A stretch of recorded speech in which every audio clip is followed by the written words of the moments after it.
ബിസ്മില്ലാഹിർ റഹ്മാനിർ റഹീം.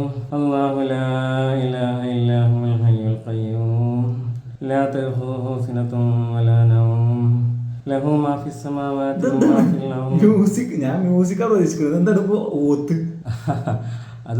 അത് ഈ കേട്ടില്ലേ കാസിം ഉസ്താദ് പറഞ്ഞത്? കാസിം ഉസ്താദ് പറഞ്ഞ് ഇത് ഈ മഞ്ഞൾ വിത്ത് എന്തോ ഒരു വർത്തമാനം പറഞ്ഞിട്ട് മൂപ്പര് പറഞ്ഞ് ഇതൊക്കെ പൈശാചികമായ സാധനങ്ങളാണ്. മഞ്ഞൾ എന്ന് പറഞ്ഞാൽ ബൃഹസ്പതിയാണ്, പിന്നെ ഈ മ്യൂസിക് എന്ന് പറഞ്ഞാൽ ശൈത്താനിയത്താണ്. അപ്പം നമുക്ക് അല്ലാഹു തആല കാണിച്ചുന്ന ഒരു മാർഗ്ഗമല്ലേ ഈ ശൈത്താനിയത്തിനൊക്കെ എത്താൻ വേണ്ടിയിട്ടല്ലേ നമ്മൾ ആയത്തിൽ കുറിച്ച് ഉണ്ടാക്കിയത്. ഇബ്ലീസിനെ അട്ടാൻ വേണ്ടിയിട്ട് ആയത്തിൽ കുറിച്ച് ഓതിയതാണല്ലേ? ഇന്നലെ നമ്മളെ റീലായി ട്രെൻഡിന്റെ ഒപ്പായും ചെയ്ത് എന്നാൽ ഇസ്ലാമികമായി നമ്മൾ ദീനിയായിട്ട് ട്രെൻഡിനൊപ്പം നിൽക്കുക എന്നുള്ളതാണ് നമ്മൾ പരിപാടി. കുട്ടിക്ക് മനസ്സിലായല്ലോ അല്ലേ? മനസ്സിലായി.